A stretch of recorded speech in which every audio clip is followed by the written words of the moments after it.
আসসালামু আলাইকুম ওয়া রাহমাতুল্লাহি ওয়া বারাকাতুহু। নিশ্চয়ই সকল বন্ধুরা ভালো আছেন, সুস্থ আছেন। তো ভিউয়ার্স, অলরেডি থাম্বনেল দেখেই আপনারা বুঝে গেছেন আজকে কোন ব্যাপারে কথা বলতেছি। তো আমরা আজকে আবার কথা বলবো এমএসটি ডঙ্গল 4.9 নিয়ে। তো তার আগে আমি আপনাদেরকে দেখিয়েছিলাম 4.8 এর মধ্যে কোন কোন ফোনগুলো আসলে আপডেট করা যায় বা কোন কোন ফোনগুলো সাপোর্টেড রয়েছে। তো আমরা যারা বিশেষ করে 8 থেকে 10টা ডঙ্গল ইউজ করি, তো আমি আপনাদেরকে সবাইকে বলবো আসলে অবশ্যই আপনারা একটি ডঙ্গল ইউজ করেন। তাও হচ্ছে আপনার অনলাইন সার্ভারের মাধ্যমে, যে ডঙ্গলগুলোতে অনলাইনে খুব সহজভাবে সব ধরনের কাজগুলো করা যায়। তো আজকে আমি সকালবেলা আমার কম্পিউটারটি অন করার সাথে সাথে দেখতে পেলাম এটা আপডেট চাচ্ছে। আমার ফার্স্ট ছিল, আমি আপনাদেরকে একটু দেখিয়ে দেই। আমি যদি ইউটিউবের মধ্যে এমএসটি ডঙ্গল 4.8 লিখি, তার ক্ষেত্রে দেখা যাচ্ছে এখানে আমার দুটা ভিডিও ইস্যু হচ্ছে, কেননা তার আগেও আমি দুটা ভিডিও এখানে বানিয়েছিলাম। তো যাই হোক, আজকে তো দেখুন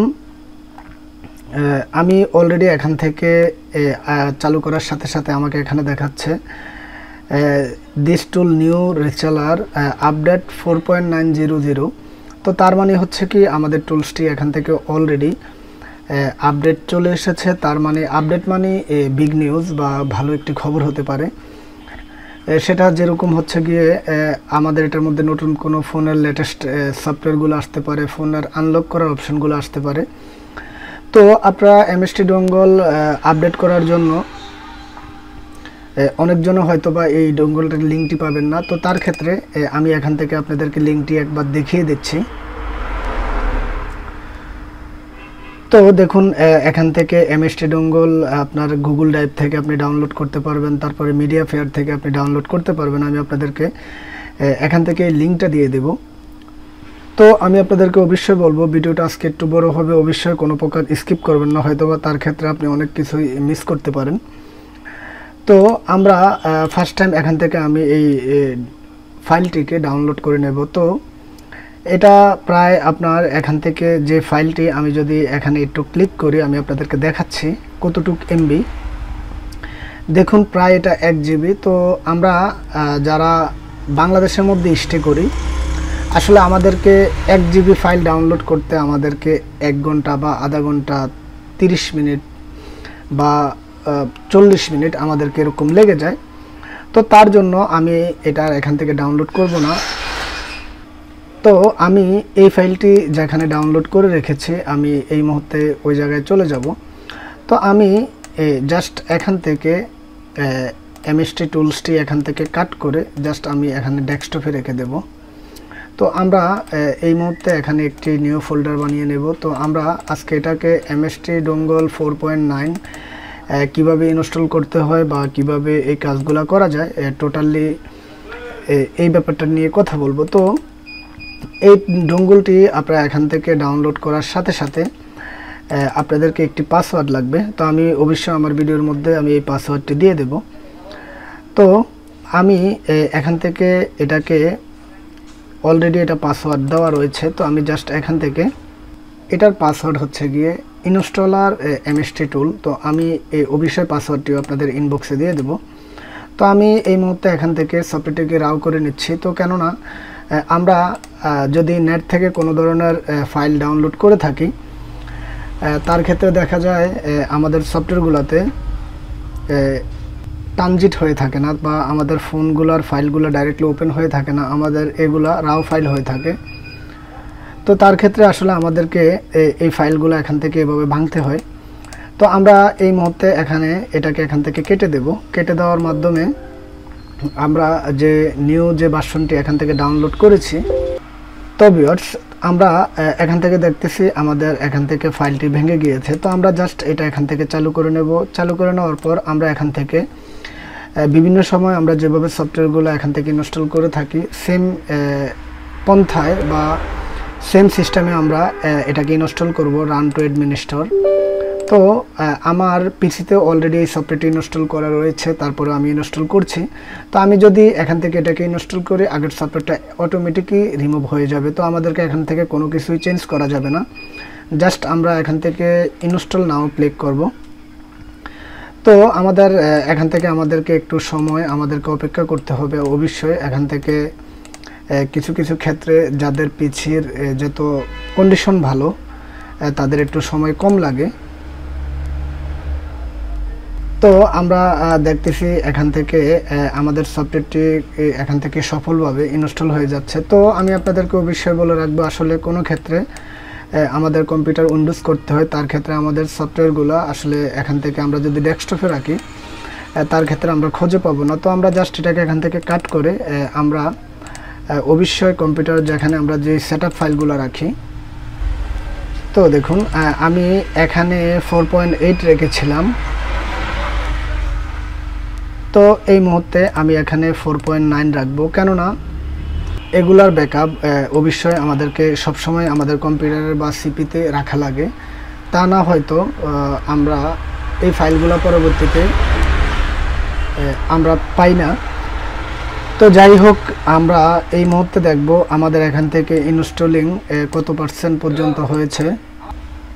তো ভিউয়ার্স, আমাদের এখান থেকে কমপ্লিটলি ইনস্টল হয়ে গিয়েছে। তো আমরা জাস্ট এখান থেকে ইয়েস করে দেব। তো আমি যদি আপনাদেরকে এখান থেকে দেখাই, তো আমাদের এখানে 4.8, এখান থেকে 4.9। তো আমরা 4.8টিকে এখান থেকে আমরা লোকেশনে গিয়েও এখান থেকে যদি এটা অলরেডি শর্টকাট হয়ে গিয়েছে, আমরা যদি এখান থেকে ক্লিক করি এটা চলে যাবে। তার মানে এখান থেকে 4.8টি অটোমেটিকলি আমি আপনাদেরকে যেমনটা বলেছিলাম এখান থেকে অটোমেটিকলি আনইনস্টল হয়ে যাবে। তো আমরা এই মুহূর্তে আমরা এখান থেকে এই টুলসটিকে রান টু অ্যাডমিনিস্ট্রেটর দিয়ে চালু করব। তো এমএসটি টুল তার জন্য আসলে কোনো প্রকার আমরা যারা ফার্স্ট টাইম এই বিভিন্ন প্রকার ডোঙ্গলের মাধ্যমে আমরা এই টুলগুলোকে অ্যাক্টিভেশন করতাম, এখনকার ক্ষেত্রে কোনো কিছুই লাগে না। অনলি আপনার ফোনের মধ্যে বা আপনার ল্যাপটপের মধ্যে বা আপনার ডেস্কটপের মধ্যে যদি নেট কানেকশান থাকে, তার ক্ষেত্রে আপনি এই টুলটি ডাইরেক্টলি অনলাইনের মাধ্যমে কাজ করতে পারবেন। তো এখান থেকে আমাদের এই টুলসটি এখান থেকে চালু হয়ে গিয়েছে। এখানে অলরেডি একটি হার্ডওয়্যার আইডি থাকবে, তারপর এখান থেকে একটি জিমেল অ্যাড্রেস লাগবে, তারপর আপনার একটি পাসওয়ার্ড লাগবে। তো আমরা এই মুহূর্তে এখান থেকে লোডিং করে নেব। আর আমি আপনাদেরকে বলে দিতে চাই, আপনারা যারা এমএসটি টুল অ্যাক্টিভেশন করতে চান বা এমএসটি টুল আপনাদের লাগবে, অবশ্যই ইনবক্সে আমার নাম্বার দেওয়া থাকবে, আমার সাথে যোগাযোগ করতে পারেন। তো আমরা এই মুহূর্তে টুলসটিকে এখান থেকে রানিং করেছে। তো ভিউয়ার্স, আমি আপনাদেরকে একটি কথা বারবারই বলতে হয়, আজকের ভিডিওটা একটু বেশি বড় হয়ে যাবে, তার জন্য আমি আপনাকে বলবো অবশ্যই আপনি যদি কোনো কিছু মিস না করতে চান তাহলে অবশ্যই আমার ভিডিওটা ফার্স্ট থেকে লাস্ট পর্যন্ত দেখবেন। তো আমরা এই মুহূর্তে আমাদের টুলসটিতে চলে এসেছি। টুলসটি এখানের মধ্যে কোনো প্রকার চেঞ্জিং আসে নাই। আমাদের এখানে যেরকম ফার্স্ট অবস্থায় যেরকম মেনু বারগুলো ছিল, ঠিক প্রত্যেকটি মেনু বারই আমাদের ঠিকঠাক মতোভাবেই আছে। তো আমরা যদি ফার্স্ট টাইম দেখি, এখান থেকে অ্যান্ড্রয়েড রয়েছে, অ্যান্ড্রয়েডের মধ্যে আগের যে সিস্টেমগুলো ছিল সেম সিস্টেমগুলো রয়েছে। তারপর আমরা সেকেন্ডটা হচ্ছে আমরা কোলক্রমে দেখব আমাদের আগের যে 4.8-এর মধ্যে কোন আপডেটগুলো ছিল বা 4.9-এর মধ্যে কোন আপডেটগুলো চলে এসেছে।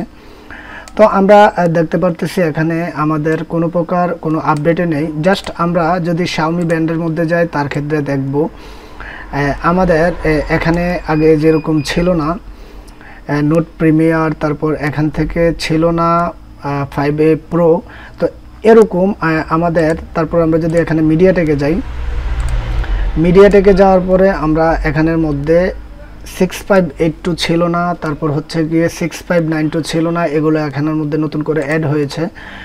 তো তারপর আমরা এখান থেকে এমএমসি টুলের মধ্যে গেলে এখানেও অনেক মডেলগুলো এখানে আপডেট হয়েছে। তারপর এখান থেকে সব থেকে যে ফোনগুলোর আপডেটগুলো বেশি থাকে সেটা হচ্ছে গিয়ে হাওয়াই হোনার।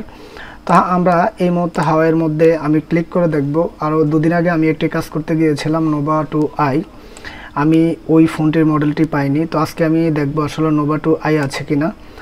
তো দেখুন ভিউয়ার্স, আমি আপনাদেরকে যেমনটা বলেছিলাম নোভা 2i এখানে অলরেডি তো এরকম প্রত্যেকটি সময় আমাদেরকে আপডেটগুলো করতে গেলে তো আমাদেরকে এভাবে আপডেটের মাধ্যমে নতুন নতুন মডেলগুলো চলে আসবে। তো আমি আপনাদেরকে যেমনটা বলেছিলাম, শাওমি ফোন যদি আমরা যাই, শাওমি কত মডেল ফোনগুলো করা যাবে, টোটাল কোন কোন মডেলগুলো সাপোর্ট আছে, আপনারা ইনস্টল করার পর একটি একটি করে এখান থেকে চেক করতে পারবেন। তো এখানে অলরেডি স্যামসাং আছে, স্যামসাংয়ের মধ্যে এখানে অসংখ্য মডেল আছে। তারপর লাস্ট টাইম হচ্ছে গিয়ে ভিভো। আমরা যদি ভিভোতে চেক করি, ভিভো আপনার এখান থেকে ভিভো সিলেক্ট করার পর এখানে অনলি শুধু কেবল মিডিয়াটেক যে সিপিইউগুলো রয়েছে ওই সিপিইউগুলাই আসলে এখান থেকে কাজ করা সম্ভব। তো আমি যদি এখান থেকে দেখি ভিভো Y50, Y51, এখানে Y83, Y83 প্রো, তারপর এখানে ভিভো অসংখ্য মডেল এখানে নতুন যেগুলো এখানে আপডেট করেছে। তারপর হচ্ছে গিয়ে এখান থেকে আমরা যদি দেখি ওপোতে গিয়ে আমরা ওপো সিলেক্ট করব। তারপর আমরা যদি এখান থেকে মডেলগুলো দেখি, আমি কালকে একটি মডেল দেখেছিলাম রিয়েলমি C2 এখানের মধ্যে অ্যাড করেছে, এটা আগেও ছিল না। তো তারপর এখানের মধ্যে অসংখ্য মডেল আমাদের নতুন করে অ্যাড হয়ে গিয়েছে, যেগুলো আসলে আমাদের আগের মেনু বারে ছিল না। বা আমরা যারা এসপিডি যে ফোনগুলা বিশেষ করে প্লাসিং করতে হয় বা আনলক করতে হয়, তার ক্ষেত্রে আমরা একটি এসপিডি টুল পেয়ে যাব। তারপর হচ্ছে গিয়ে ফাস্ট বোর্ড টুল। তো আরও একটি মজার বিষয় হচ্ছে, আমার এই অনলাইন সফটওয়্যারটিতে ফার্স্ট একটি ক্রেডিট ছিল। তো আমি এখনকার চেক করব আসলে কোনো প্রকার আপডেট আসার কারণে কোনো প্রকার ক্রেডিট কেটে নেয় কিনা বা ক্রেডিটগুলো থাকে কিনা। তো তার জন্য আমি এখানে জাস্ট লাস্টে যাব অ্যাবাউটে যাওয়ার পর আমরা এখান থেকে চেকিংয়ে ক্লিক করব। তো চেকিংয়ে ক্লিক করার পরে দেখুন এখান থেকে আমার ইউজার নেম, ইমেল অ্যাড্রেস, এখান থেকে আমার 10 ক্রেডিট রয়েছে। আর এই ক্রেডিটগুলোর মাধ্যমে আমরা কি কি কাজগুলো করতে পারবো, শাওমি সার্ভার, তারপর এখান থেকে হচ্ছে হাওয়াই সার্ভার, আমরা এই দুটা সার্ভারের যে কোনো এফআরপি লক, যে কোনো এমআই অ্যাকাউন্ট লক আমরা এই ক্রেডিটের মাধ্যমে করতে পারবো। তো ভিউয়ার্স, আজকে এই এমএসটি টুলের ছোট্ট একটি টুলের রিভিউ ছিল, 4.9 এর রিভিউ। আপনারা রিভিউর মধ্যে অলরেডি যে মডেলগুলো রয়েছে, আশা করি সবগুলো মডেলে সম্পূর্ণভাবে কাজগুলো করতে পারবেন। আর তার মধ্যেও যদি আপনাদের কোনো জায়গায় কোনো কিছু বুঝে না থাকেন তাহলে অবশ্যই কমেন্ট করবেন। আর আপনাদের যাদের এই বক্সটি লাগবে অবশ্যই আমাকে জানাবেন। আজকের মতো এই পর্যন্তই, সবাই ভালো থাকবেন, সুস্থ থাকবেন। ওকে, আল্লাহ হাফেজ।